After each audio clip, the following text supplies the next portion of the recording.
It is always a pleasure for African Ascent to carefully select its guests. My guest tonight, one of the many vice presidents at Berklee College of Music, is known for her high intelligence, her integrity, her decency, her vision, and particular respect for the downtrodden, for the poor, for all those who are languishing in inner cities, whom she carefully brings to the Berkeley landscape to give them a forum, an opportunity, a career, a life chance, and a future. African Ascent is bringing Krystal Banfield to its shore, should we say, for the second time. Welcome to African Ascent. Thank you. Well, Krystal, I have known you for a few years now. I'm also a good friend Yes. of your significant other. Yes. I and him have been colleagues at Berkeley to my advantage because he's so intelligent, so driven, like you, for the past few years. But this particular interview, of course, is going to focus on you and you only. And this is our second time. Yes, it meeting. is. Now, what I would like you to do for the benefit of my audience at Merrill, which is a huge population, although Merrill is quite small, a very educated population, is to give them a crash course on your career, where you have been, what you've been doing, what your visions are, what your plans are, and hopefully also remind them about these different positions that you've been holding at Berkeley, in which you've been for the past 15 years, I think. Yeah, I've been at just about, Berkeley for 12, and you've been at Berkeley for at least Yeah, 15 just about years. 15 years, yes. Okay. Just about. So why don't we begin with that? Give us an outline of who you are. Sure, Introduce sure. yourself to the Sure. audience. Well, I like to say that I'm somewhat not too far from the children that I work with. I grew up with a very loving family, working class family in Detroit, Michigan.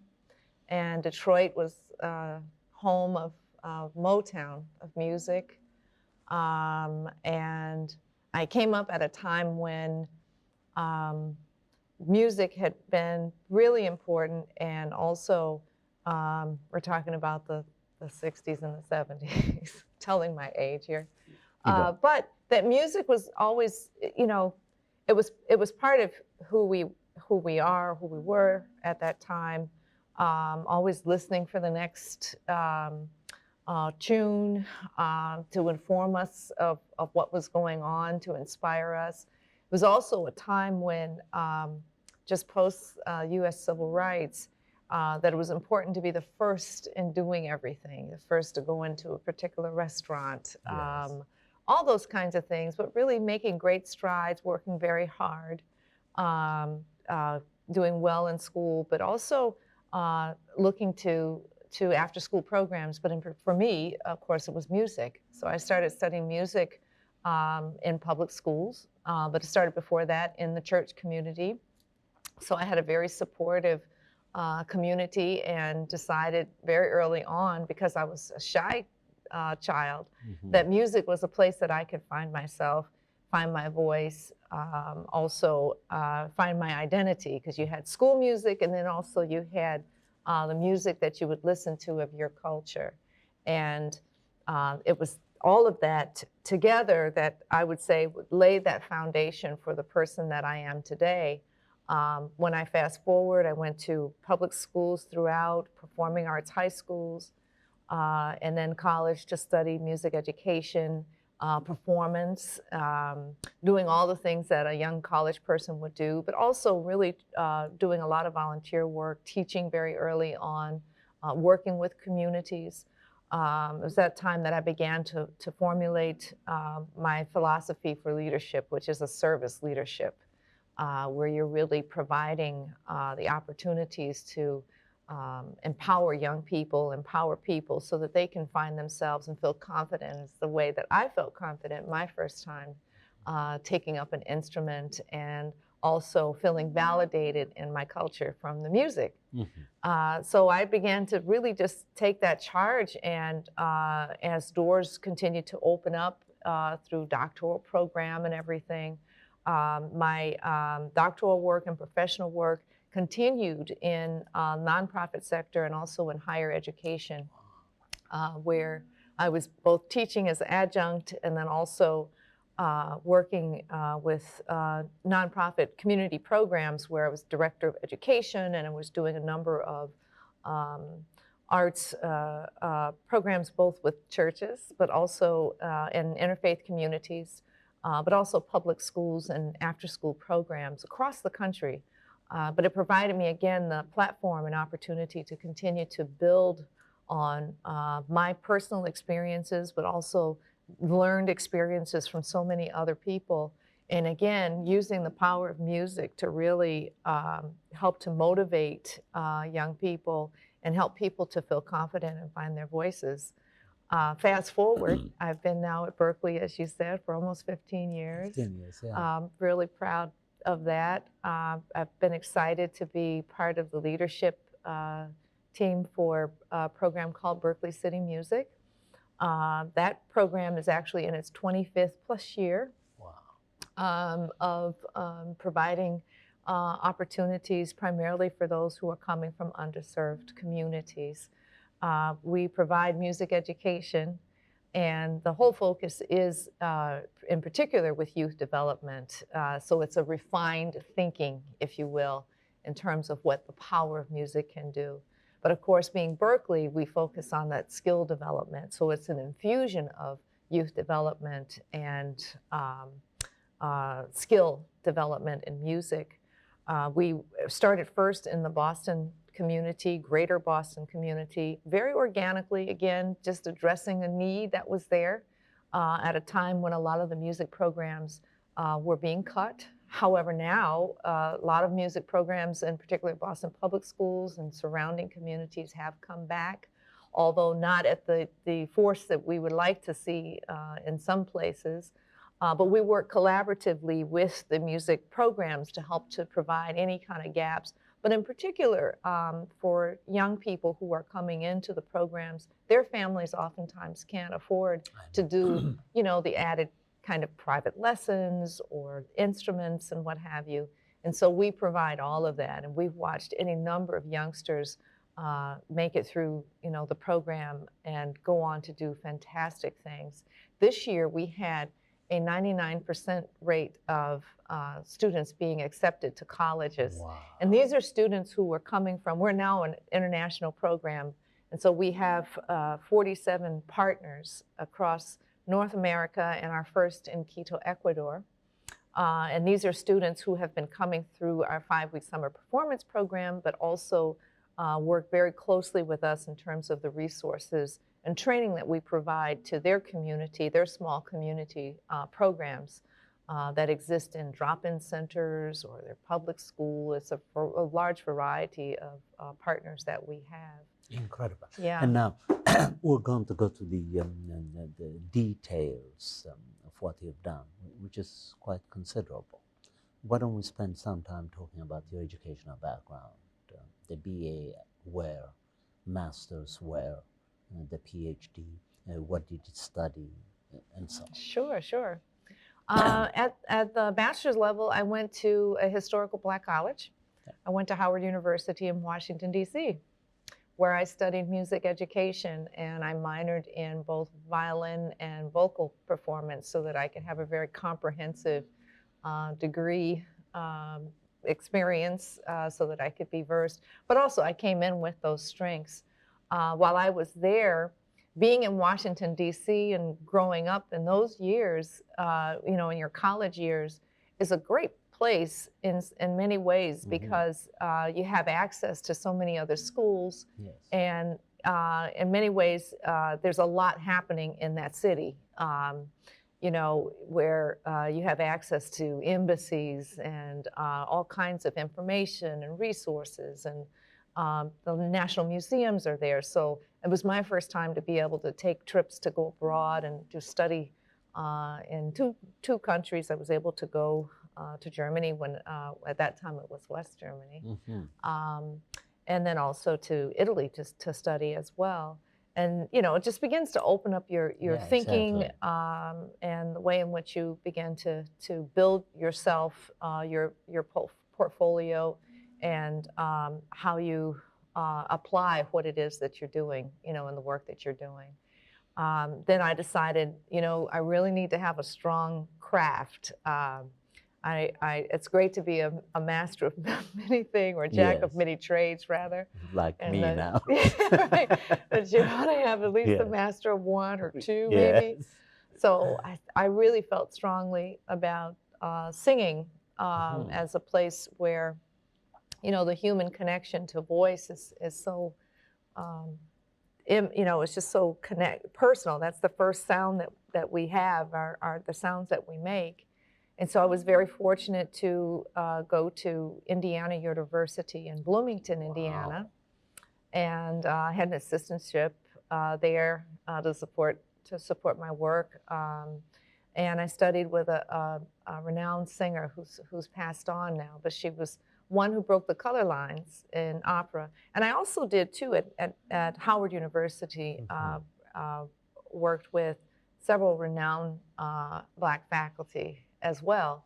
All of them instilling everything in me, as you might imagine, as mentors, you know, telling me, you know, how to survive, what kinds of things they did, you know, the experiences that they had, and always, you know, a lot of great care, tough love, making sure that it was always on point. But that teacher at Indiana University for the master's work was Camilla Williams, Uh-huh. and we were very close. I continued to go to her even when I was in my doctorate, and Mary had Wow. moved away, got married and moved away. But I would come down when I had professional engagements to get some coaching. Mhm. But she was extraordinary. Had an extraordinary history and life, and all of the professional work and experiences that she had, she instilled in all of her students. And so even to this day, there are things that I reflect upon, that I share when coaching, you know, staff, particularly young staff, Yes. and also to students and teachers that I've worked with over the many years. Wow. Um, Her philosophy was always, if you can speak, you can sing. If you can speak, You can can sing. sing. Yes. Wow. Let's talk more about that. I'm Okay. intrigued. This Well, is it's just, it's a fantastic I proposition. know, I know. And it led me into some of my dissertation doctoral work, Yes. that Mhm. thinking, because if everybody has a voice, the idea behind it is that there's no reason that we can't phonate, or, you know, we can't vocalize, or it's just the difference is just, you know, elongating sound. But the idea too is that you can express yourself. I see. Yeah, everybody has the capability to be able to express themselves. Everybody has a voice. Everybody has that unique, you know, footprint or fingerprint to be able to say something, and to be able to speak. That led me into looking in even more so into the voice. And there's research that shows that the way in which we talk, Yes. in the first things that we do is to begin to elide sounds before we're even formulating words. Wow. And in the brain as well, there's some research that shows that that's the last thing that actually leaves us, is Really, are those kinds of sounds, music. If you've had especially if you've had music, even just as a lover of music, that those kinds of experiences are some of the last things that leave us. Wow. Yeah. What was your dissertation about? My dissertation was about a creative design, where at the time everyone was talking about how music can enhance everything. Yes. I wanted to talk about what can enhance music, because I felt that music is so powerful. It's such a part of the human anatomy of who we are, and it transcends all spoken verbal languages, and can touch us. And so I developed a curriculum design, a creative one, so that teachers in primary grades 2 through 4, could have something that could be integrated into their work as elementary school teachers. but that was based on culture, with the idea of using the thinking to help to really, again, empower young people, empower their thinking at a very early age to be self-reliant in who they are, their thinking, and to be creative. And so the design visits several different cultures. I took my culture first as an African American and looked at some of the rudimentary intrinsic places of which creativity just kind of spawned up. So I look back to kind of the roots music, spirituals, and what have you, and also some of the folk songs, some of the folk idioms, and the experiences where music helped to transcend those terrible experiences that people have had in history that have helped them to be able to overcome and continue to have a way out or a hope. And so I created lessons around this with storybooks and everything, so then that the children could also learn to create using that framework. And then, and then I went to other cultures as well. I looked to some of the Asian Pacific cultures where I looked to haiku and some of the other kinds of thinking behind some of the cultures and how music kind of comes up and where that sound exists and how it inspires as well. And then also to some of the Latinx, but in particular because this was funded by the California Arts Foundation, the California Arts Council. I also looked to Chicano communities as well, and some of the kinds of experiences that come from just the familia, you know, the families and the importance of families, some of those values that exist, but then all those values also come through music and culture, food, all of those things. And all of that was in a curriculum for kids. Unbelievable. Now, I have a musical question for you. Yes. This is really a question aiming at developing an answer to a question that my students ask me. There was this particular student in one of my classes last semester who was trying to convince me that there is a difference in the way that blacks and whites play certain instruments, that he could be listening to a certain musician and readily intuit his or her ethnicity. He even said in class that there is a difference in the way that African American guitar players play the guitar from that of non-African guitar players. What is he contending? I'm not a musician, but you are. How true is this observation, do you think? I Are would there differences, say Krystal? more socially and culturally speaking, there would be differences. You can tell sometimes if you're familiar enough with recordings where a person's origin might be, meaning where they may have, you know, come from, where they've grown up, who they've maybe studied with. But broadly speaking, it can be, you know, that can be argued otherwise because it just depends on who's playing. We have a lot of students from all over the world, as you know. That's where I'm going with this question. At Berkeley, so because you know this intimately. It's kind of difficult to say that because I can remember listening to a gospel rehearsal, and you go into what we call the fishbowl, but you go into some of the classrooms that have glass, you know, and you think you're hearing and you think you're going to see one thing, and you go around the corner and they're all from South Korea. Amazing. You know? So that's kind of hard. I think there's some merit to it, but it really depends on how the person has been socialized, I think, and what Yeah. their exposure has been. And there were some African American students in that class, and they did not challenge him. Yeah. He himself was not an African American, maybe out of courtesy, out of respect, or perhaps they privately think that way. You never know when You people never are know, silent. Krystal. Yes. Exactly. When people are silent, it's very difficult to guess what they may be thinking. They simply did not engage him. And there were 3 African American students, 2 of them were guitarists. Wow. Okay. They did not engage him. And of course, there was no way I could have participated in the discussion because I don't play the instrument. But I was puzzled. I said, how could this possibly be? Because we're talking about human fingers. Right. Yeah. Correct? But I shouldn't be shocked because when I first came to Berkeley, I remember this distinctly. I had a student who tried to convince us, this in the classroom, that women play the guitar totally differently than men do, and in that it has something to do with their anatomy, the anatomy of the fingers.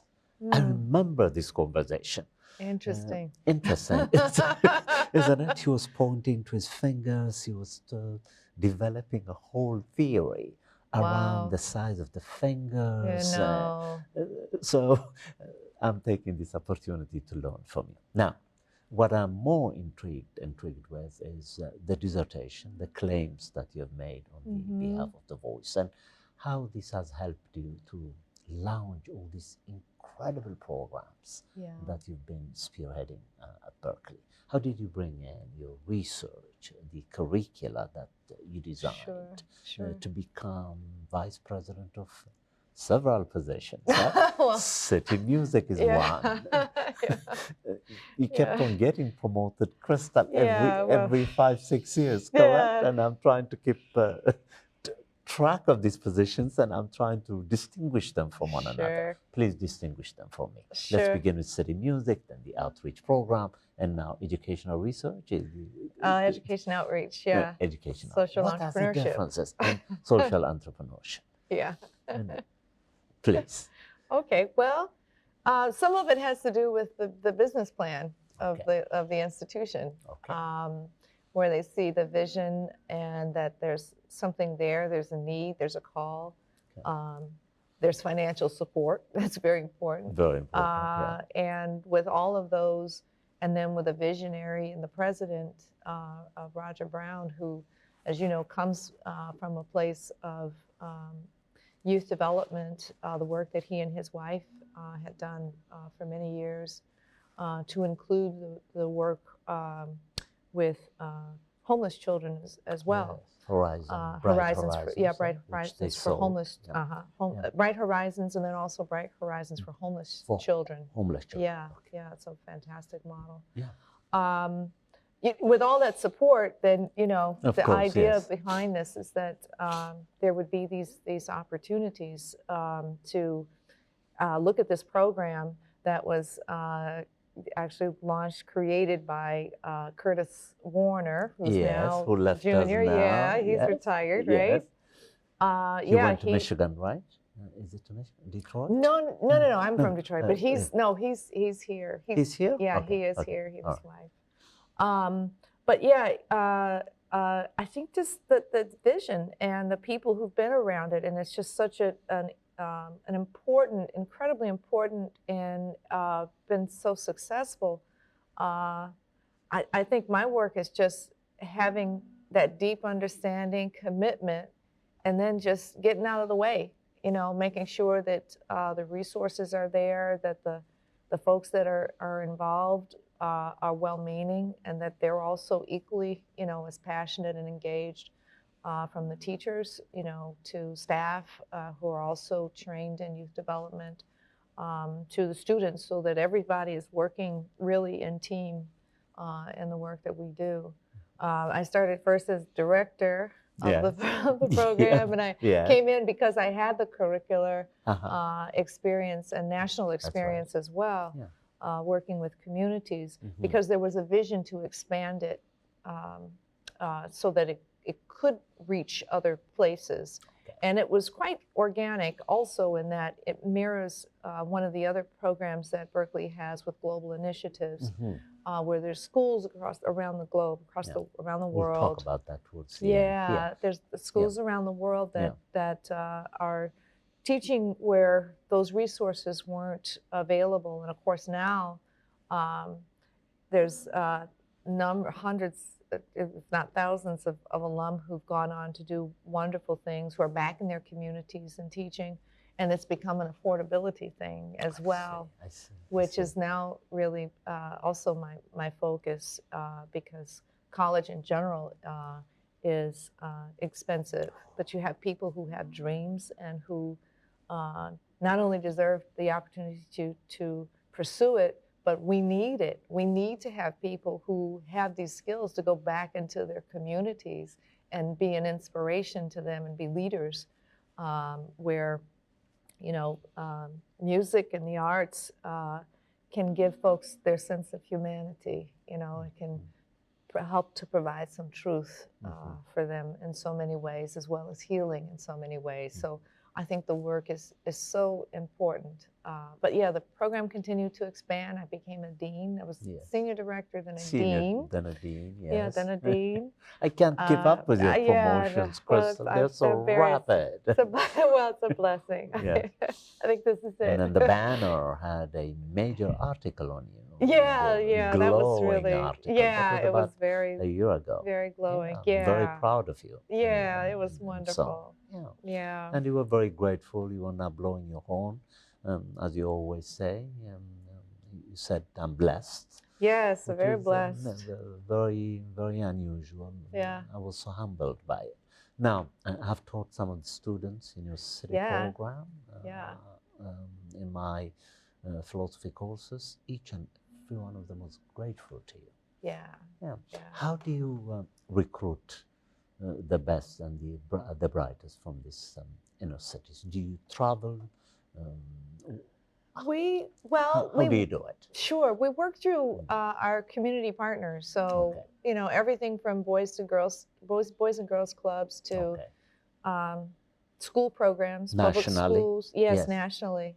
And then they also network nationally into their local communities. And so they recruit the kids and the families to first provide them with, as much as they can in the way of needs, so that they feel like they're in a safe place and have the resources that they need. But really, we look for kids who are passionate, the ones who really want to be there, who have just enough, interest and talent, and commitment. They don't have to be stellar on an instrument or anything. You develop once them. They come to Berkeley. But just a commitment. That's it. Yes. Yeah, and we'll help them to do the rest. But then, Krystal, I don't know how to phrase this. I have to phrase this very carefully. A majority of my black students, extremely talented, developed at Berkeley, of course. I'm not financially comfortable. They cannot even afford to buy books for my courses. Right now, I have a student who could not afford to buy a book. Talented drama. So I ended up loaning him my book on the weekends. And he's not the only one. In fact, I used to demand that students bring the books for the course on the first day of class. You know what I learned, Krystal? There are some students who cannot afford to do that. Now, this is a serious problem at Berkeley. I don't know whether administrators such as you are aware of this. And I know my students are not making up the stories. I see the truth in their eyes. They cannot afford to spend $100 per course. They just cannot. Absolutely. And these are driven students who are rehearsing inordinate number of hours and are willing to excel. But they cannot even afford to buy books, Krystal. So this new program called Thrive. Yes. Maybe we'll talk about that. But that is not linked, though, correct me if I'm wrong, to this ongoing everyday struggles of our students. It is particularly targeting what we could do for students in their senior year, correct? Um, Am I in wrong? part. In part. In Now, part. let's talk It's about the Thrive it's program. Roger is very sure. proud of it. Yeah, yeah. I'm sure you Um, are too. Well, we've been all asked to provide a strategy. So I'm Okay. working on my strategy on behalf of the program right now. But yeah, it does start in the latter years Yes. to help to cover expenses. Mm. But also the intent too is to look at ways to not only help the environment and making sure that the students are supported as much as possible. So that means finding creative solutions to be able to support students Yes. who are in need and don't Yes. have Yes. various things that aren't met, but also to make sure that they're getting jobs so that they can walk right Good. into a situation, Good for you. Yes. you know, and not have to be too concerned about that. It's a huge initiative, and we're all really, working hard to figure this out because it's a lot. We're looking at the articulation agreements that we have, looking at ways in which students can easily or more easily transfer into the school. Okay. My work, because it's pre-college work, Yes. we work hard to try and give the kids as much as possible. So one of the areas that I'm looking at exploring is something called dual enrollment, so that Okay. young people can get college credit while they're in high school, Okay. which helps to continue to defray costs. Precisely. You know, and they don't have to pay for those. We raise the funds Good. to be able to pay for that. And then also that they're getting the experiences and exposure and training early on that they need. So in my role now in this new capacity, I'm expanding beyond music instruction to also look at not dance and musical theater, but also Wow. technology, so that young people are having the opportunity to get the kind of strength areas, you know, in technology and making music, but also maybe even through coding as another form of language. Also entrepreneurship, so that they're learning business skills. A lot of young people are already doing a lot of work in entrepreneurial settings, you know, with their own websites. They're doing any number of things. So we're looking at trying to help those youngsters as well to have the tools so that they can fast forward. So by the time they get to college, they can test out of a lot of classes. So that either here or Berkeley, not only are they getting scholarship, but they're also able to actually fast forward. And we're seeing increased numbers of students that are coming through the program. The closest to us, of course, are coming to Berkeley, so we can see them. But they're able to test out of their first year, first semester, first year, some their second year of their core theory classes, which allows them to be able to take other courses, which helps them to speed up. We've had some students to finish in 3 years as opposed to 4. Beautiful. Yeah, and that's a cost savings. Also, working to try to provide more scholarship opportunities. That's what I was going to ask you so about. they're very they're able to compete for those dollars because they're well prepared, and we rehearse them, you know, with their auditions, their interviews, coach them on their essays, you know, so that they're as sharp and as confident as possible. And we've seen a lot of results. That's wonderful. So, Krystal, would it be appropriate in the future when some of my students who encounter these problems that I'm discussing with you, may I have your permission to refer them to you? Absolutely. Do you mind? Absolutely, I not at don't know all. what to send them, Krystal. Yeah, And, absolutely. they get tired of I merely comforting them psychologically because they want action. Yeah. These are determined students, Krystal. I'm not exaggerating. Talented students who cannot afford to buy books. Yes, and absolutely. Then, it's very embarrassing for them to tell me in the classroom when all these other students have books upon books. Imagine the condition of that student he has to openly answer me by saying, I cannot afford to buy a book. I And know. this is at Berkeley, Krystal. Yeah. So I'm glad we're talking about this. There are Yeah. quite a few. Yeah. You assess them yourself. Yes. I'm sure you can assess the truth from the falsehood. Yeah. So I will have someone like you to send them to. Please because do. they are hurting. Yeah. I think this is some part of your job also. Yes, it is. I like to think it is. It is. We mentor the college students. Correct. And a lot of times the college students will bring their friends in. Beautiful. So they can also get support. Yeah, excellent. So it's appropriate for me to use Absolutely. you as a source Absolutely. to solve these problems. Yes. Well, my television program is becoming useful now. This is what I wanted to hear. Yeah. So that I could help them. Yes, absolutely. Otherwise, it's pointless for them to come to Berkeley Yeah. and then drop out. I know. And there are quite a few who are doing exactly that. Yeah, it's And these are students, some of whom tell me their parents have mortgaged homes to send them to Berkeley. I know. They've darted on them. These children are their hopes, not necessarily financially, but psychologically, so that they could say, my student is at Berkeley and he graduated. Exactly. That's all that these parents want to do. They are not thinking in terms of developing them so that they can get jobs and help them. I don't think that's what the parents are thinking. This is about human pride. Absolutely. No. Absolutely. All right, and now let's talk about the tape that.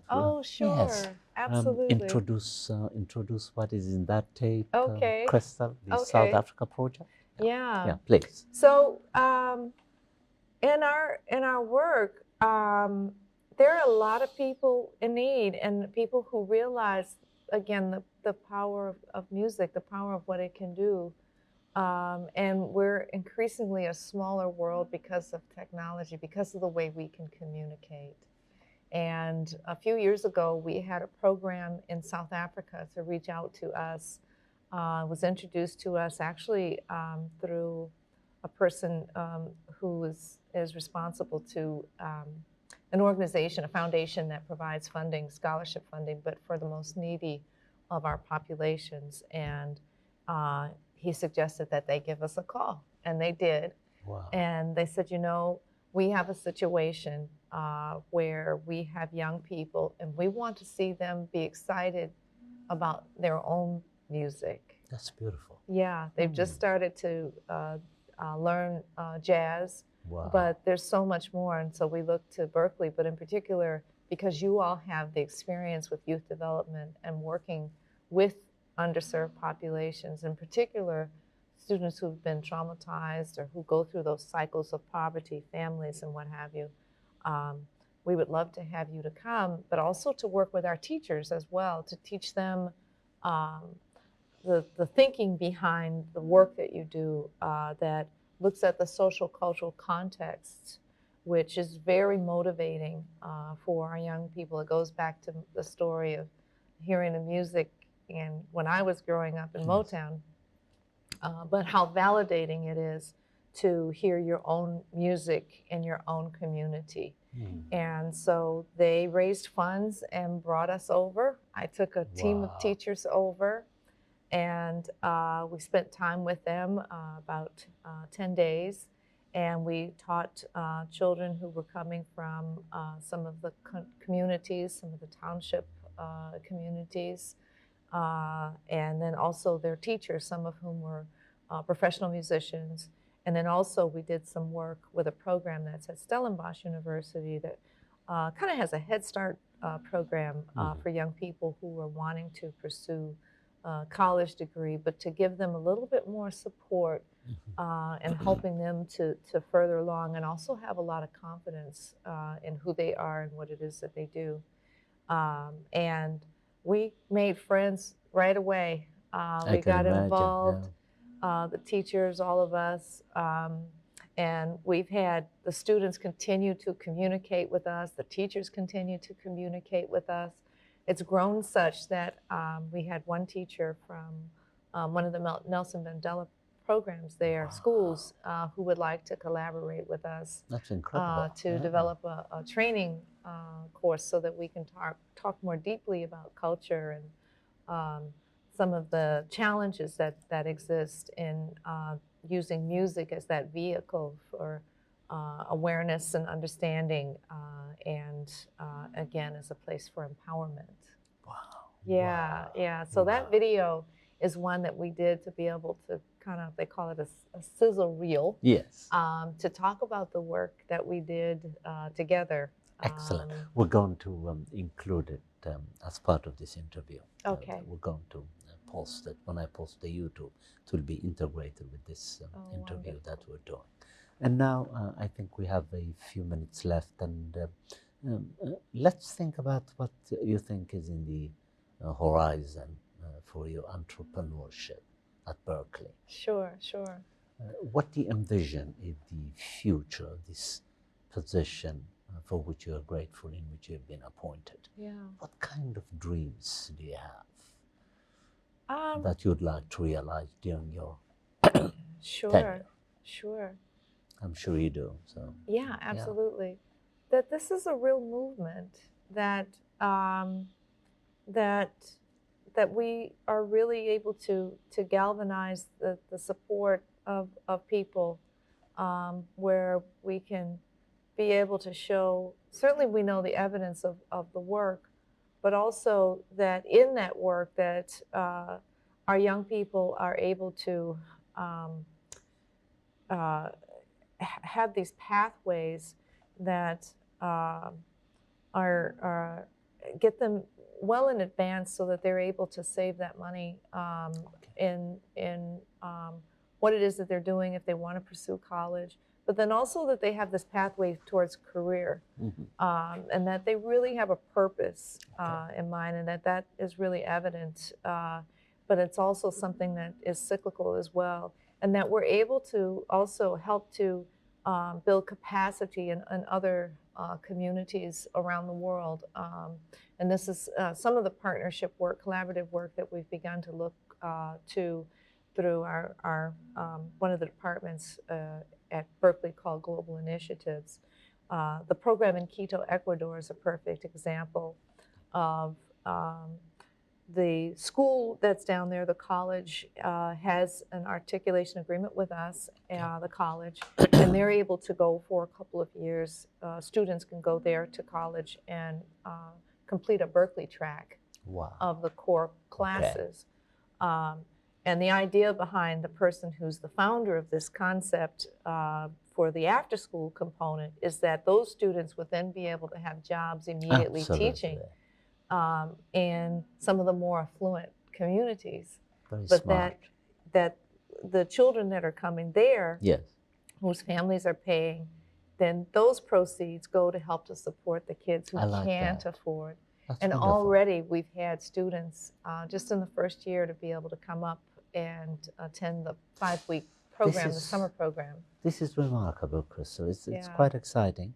Because, correct me if I'm wrong, what we're doing too, what you will be doing and what you're doing is first to identify repressed talents globally, and then secondly to streamline these talents and give them the feature of the Berkeley brand. Yes, so that given the talents, the natural talents that they have, and then with the added value of a Berkeley brand, they are bound to do what they couldn't possibly do with those talents in the places from which they come, because the brand is power.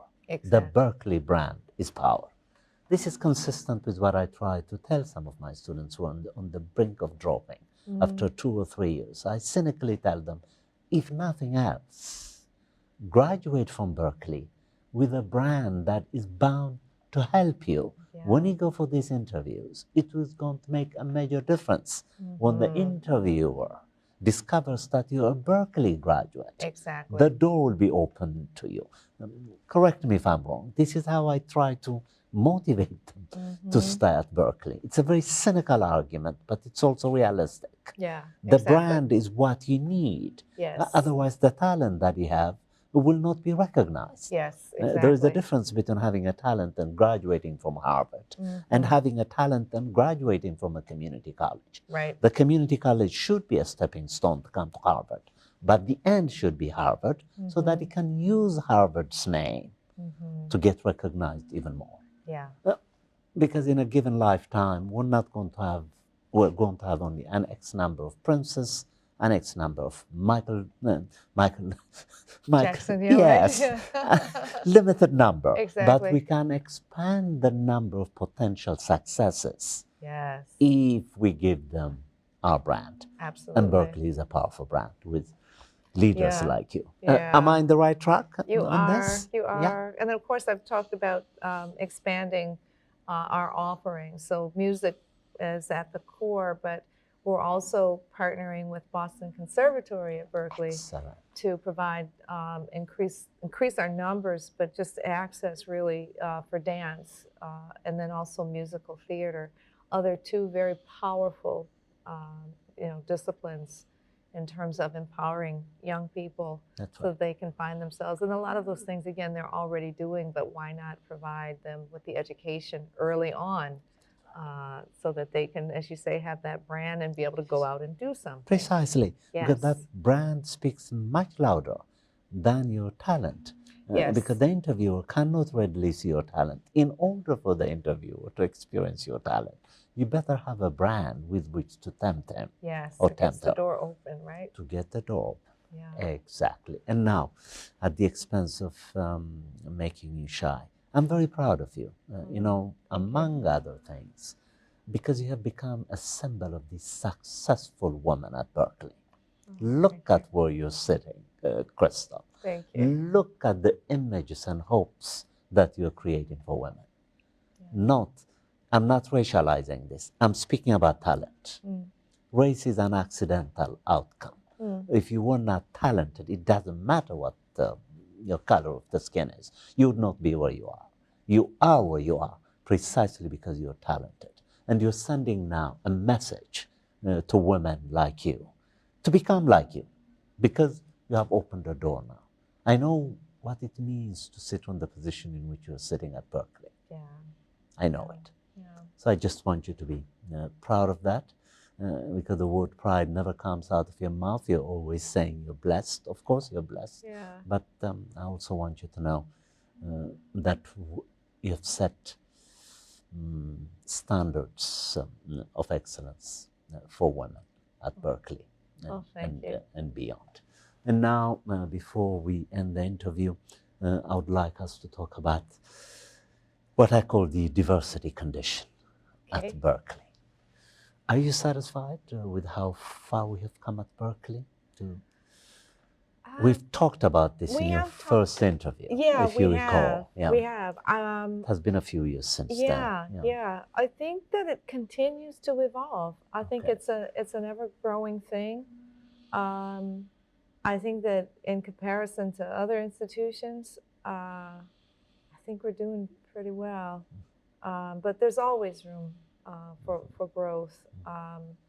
I think that when we think about diversity, on my mind these days is socioeconomic diversity as well, to make sure that there's everybody has a seat at the table, that there's an opportunity.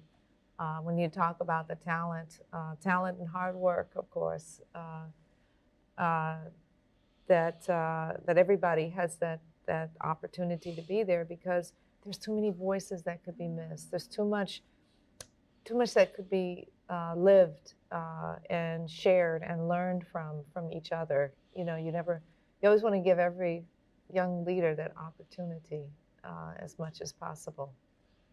So,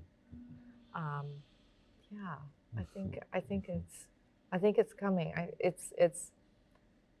I think it's growing. There's more thinking. There's more intentionality. It's more intentional work that's happening, I think, with it, from what I can see from my seat. Yeah. And I don't have these statistics you do. What is the ratio of black women and black men who are being admitted to Berkeley? That's a good question. I don't know those statistics readily. I have access to them. Yes. Yeah. So I can certainly find that out. I do have access to them. the numbers have fluctuated Okay. over the years. One of the things that initiatives that Berkeley has started is something called the Berkeley Summer Institute, Yes. which I think it's still young in age. You know, it's only been a couple of years or so, but boy, is it showing huge success. Really? Yeah, and Oh. results. What kind of successes is it showing? Well, I think that culturally speaking, for the young people who are Black and brown, that they feel that they have a community that they can go to, and Beautiful. that they don't feel isolated, that they have the opportunity to know about resources and who they can call upon, and that they feel confident in calling upon them. And if there's anything that's missed, that they have mentors so that they feel that they can do Beautiful. something. And now we have you. Yes, yeah. But I think that that kind of initiative, as well as some other initiatives, are really beginning to show impact. And we're starting to see some of those numbers where it's really beginning to increase the numbers of retention, you know, retention in numbers, where our students of color are, particularly Black American students. Now, some of my African students complain bitterly, Krystal, that the African musical presence at Berkeley is almost negligible. There aren't enough African students, and of course, as you know, the musical talents in the townships and Yeah. countryside Yeah. of the continent are enormous. Yeah. This is a continent that has even produced the first-rate disabled musicians Yeah. who are disabled in name only because Sure. they are so abled Yeah. when you see them playing instruments. So I'm just wondering why they are not being recruited, why they are not being hunted down is not the right number. Right. But Well, I tell you this. researched. Yeah, sure. There have been a number of initiatives that have started, but for whatever reasons, not on Berkeley's side, but they kind of fizzled. And so I know that, especially because I've been in South Africa, Yes. that the college is very excited about that. Yes. We yielded just our first time going over. We went back this year. It was our second time. Have already gotten students who are just That's wanting wonderful. to come. Yeah, Yes, and they've raised I can funds. imagine. So we've gotten a few students to come. They're kind of trickling. There's also the advent of students who, as they hear about what's going on, go to Berkeley online, which is, of course, much more cost-effective as well. Okay. 1 minute. Okay. Okay. The hour just went It by. goes by I so should quickly. interview you for Yeah. 2 hours next Well, time. I don't know if I have the You- strength of Cornell West, Dr. West. But yeah, so it's coming. It's coming. I said blessed. I'm also prayerful for funding support so that we can get the students. That's We've been in fantastic. contact, Yes. dialogue, discussions. We also have a strategy innovation senior vice president in Panos Panay, who's also looking into opportunities so that we can have increased scholarship dollars. All of this is, of course, under Roger's Of purview, course, but yes.